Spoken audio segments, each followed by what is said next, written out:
अस्सलाम वालेकुम प्यारे बच्चों। आज हम science text book for 7th पढ़ेंगे। तो इस साइंस में आज हम चैप्टर नंबर 7 पढ़ेंगे। इस का नाम है weather climate and adaptation of animals to climate. तो बच्चों आज हम क्लास 7th का जो लेसन पढ़ने जा रहे हैं, लेसन नंबर 7, इसमें हम weather climate adaptation of animals to climate पढ़ेंगे। तो चलो आज हम शुरू करते हैं वेदर।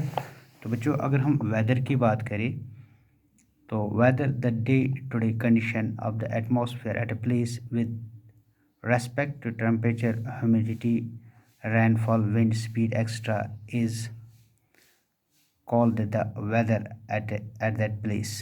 तो बच्चों अगर हम देखेंगे वेदर को हम डे टू डे जो हम कंडीशन ऑफ एटमॉस्फेयर देखते हैं तो उसको हम वेदर कहते हैं। तो अगर हम सवेरे उठेंगे, हम सन की तरफ देखेंगे तो मॉर्निंग टाइम में हम देखेंगे तो धूप उतना कड़क नहीं होता, उतना तेज़ नहीं होता है। तो अगर हम आफ्टरनून में देखेंगे तो हमें बहुत धूप लगता है, कड़क धूप होता है। तो अगर शाम के समय हम देखेंगे इवनिंग टाइम में तो हमें ठंड महसूस होती है। तो किसी समय हम देखते हैं क्लाउडी सीज़न रहता है, क्लाउडी मौसम रहता है। किसी समय हम देखते हैं बारिश होती है। तो डे टू डे जो कंडीशन ऑफ एटमॉस्फेयर होती है इसी को हम वेदर बोलते हैं। तो बच्चों आपको समझ आया हो कि वेदर किसको बोलते हैं। तो बच्चों हम जो टेम्परेचर देखते हैं, मैक्सिमम हो या मिनिमम, कितना ज़्यादा से ज़्यादा टेम्परेचर, तो हम इस टेम्परेचर को डे टू डे लाइफ में दे सकते हैं। हम शाम को अगर न्यूज़ सुनेंगे तो आप उसमें एक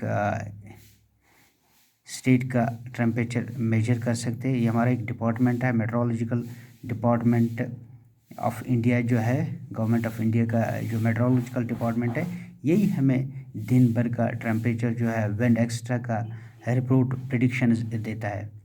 तो बच्चों ये मैक्सिमम ज़्यादा से ज़्यादा और मिनिमम टेम्परेचर कितना रहता है तो इसमें हम देख सकते हैं। तो बच्चों इसमें हम दूसरा चीज़ भी देख सकते हैं कि सनराइज़ किस समय सवेरे सूरज उगता है, तो किस समय सनसेट यानी सूरज कब डूबता है, इसका टाइम भी हम देख सकते हैं। तो इससे हमें ये फ़ायदा होता है कि हमें पता चलता है कि किस समय हमारा सूरज जो है उगता है, किस समय गुरूब हो जाता है, किस समय हम अपनी नमाज किस किस वक्त पे पढ़ेंगे। ये हमारे मस्जिदों में इसका बोर्ड लगा होता है। हमारे पास टाइम हम देख सकते हैं, सब कुछ इसी वेदर के हिसाब से, इसी टेम्परेचर के हिसाब से हम देख सकते हैं। तो बच्चों उसके बाद हम दूसरा जो हमारा पॉइंट है इट इज़ क्लाइमेट।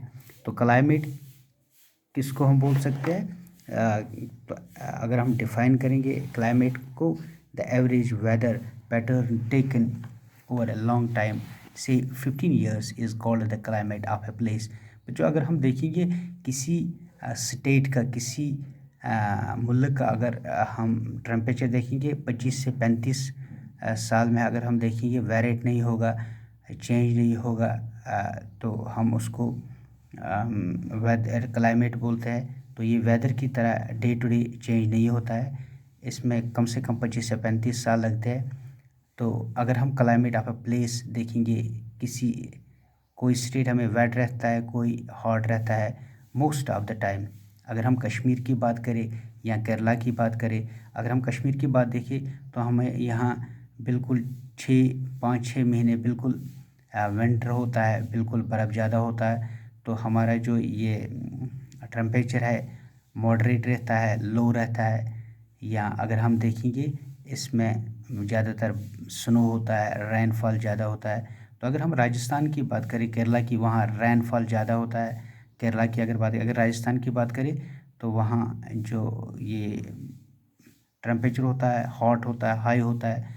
तो अगर हम इसका ये देखेंगे ज़्यादातर ड्राई रहता है। तो हमारे हिंदुस्तान में जो है 4 सीज़न मेनली हम देखते हैं। विंटर देखते हैं, रेनी सीज़न देखते हैं, समर और ऑटम देखते हैं। तो बच्चों इस तरह हमें पता चला कि एक डिफरेंस होती है वेदर और क्लाइमेट में। तो बच्चों उसके बाद हमारा एक और पॉइंट है जिसमें हम देखेंगे ये जो क्लाइमेट है।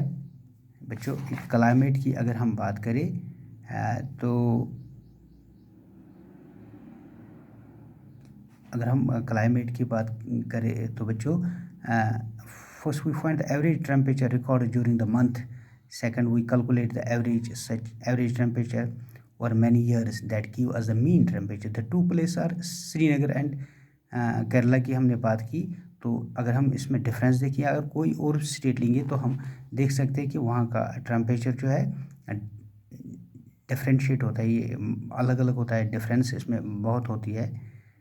तो इस तरह हम देख सकते हैं कि कितनी सेंटीग्रेड टेम्परेचर रहता है, किस जगह क्या रहता है। किसी समय 15 रहता है, कहाँ किसी जगह 30-25 डिग्री सेंटीग्रेड टेम्परेचर रहता है। तो इसको हम क्लाइमेट बोलते हैं। तो बच्चों उसके बाद हम देखेंगे क्लाइमेट एंड एडेप्टेशन की अगर हम बात करें तो हम इस लेसन को इंशाल्लाह नेक्स्ट कल के लिए भी कंटिन्यू करेंगे। तो कल के लिए हम एडेप्टेशन एंड क्लाइमेट की बात करेंगे। तो इसमें हम एनिमल्स की बात करें कि वो किस तरह एडेप्टेशन करते हैं। जैसे कि हमने थोड़ा बहुत ऑलरेडी 6th में पढ़ा होगा कि एडेप्टेशन किसको बोलते हैं, किस तरह जो जानवर है अपने आप को एडेप्ट करते हैं एक रीजन के साथ, एक क्लाइमेटिक कंडीशन के साथ।